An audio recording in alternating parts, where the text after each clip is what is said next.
Welcome back to the history of the papacy and early church. Here's a little taste of what is coming soon on the History of the Papacy podcast. I would also like to mention the Great History of North America podcast by Mark Vinet. I have collaborated with Mark on numerous occasions on topics such as the movies Apocalypto and Black Robe on my Beyond the Big Screen podcast feed, as well as the History of the Papacy. We also did a really fun episode on the Treaty of Tordesillas. I always enjoy hearing Mark's recounting of the fascinating events of the story of North America. You can find the History of North America anywhere you find podcasts or at markvinet.com. And all of this is in the show notes. If you like what you hear, I'd love if you'd leave a rating and review on Apple Podcasts or your podcatcher of choice. Podcasting's hard. It takes a great deal of time and energy, not just reading and research. Those are a blast. There are dozens and dozens of tasks to keep this ship afloat. You can help keep this project sustainable for many years to come by becoming a patron on patreon.com/history of the papacy. For as little as $3 a month, you go a long, long way to helping keep the History of the Papacy going, and you really become a part of the family. You also get many great benefits for joining, so I would really be thankful if you considered going over to patreon.com/history of the papacy to learn more.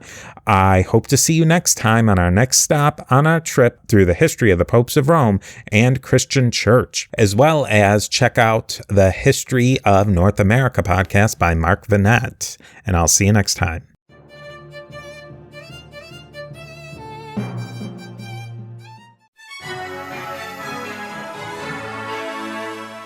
The History of North America podcast is a sweeping historical saga of the United States, Canada, and Mexico, from their deep origins to our present epoch.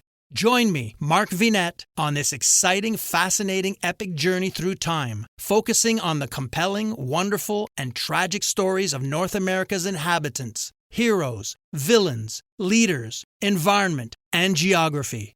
The History of North America podcast series is an incredible historical adventure that chronicles the thrilling, action-packed tale of a continent. I invite you to come along for the ride.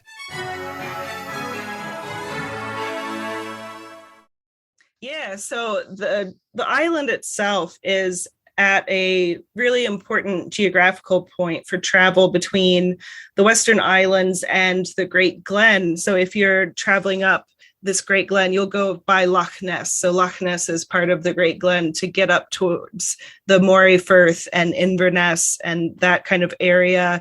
And, we're told in the life of St. Columba that Columba, when he went to Fortru to visit with the Pictish king there, King Brutha, that he went up this Great Glen. So we know that was a method of travel. And so even in earlier times, there's a lot of evidence of Iron Age settlement on the island as well.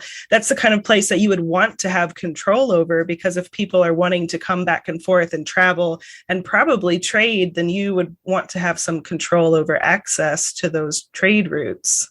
I've heard the word glen so many times, but I don't know specifically, is that describing a flatland?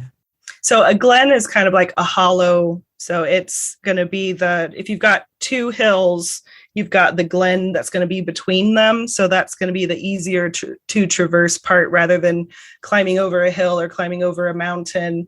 And they can get quite steep in Scotland.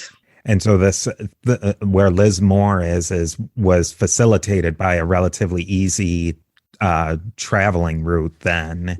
Yeah, so the Great Glen is this series of lochs that go up towards Inverness as it's known today. So yeah, that would have been a preferred method of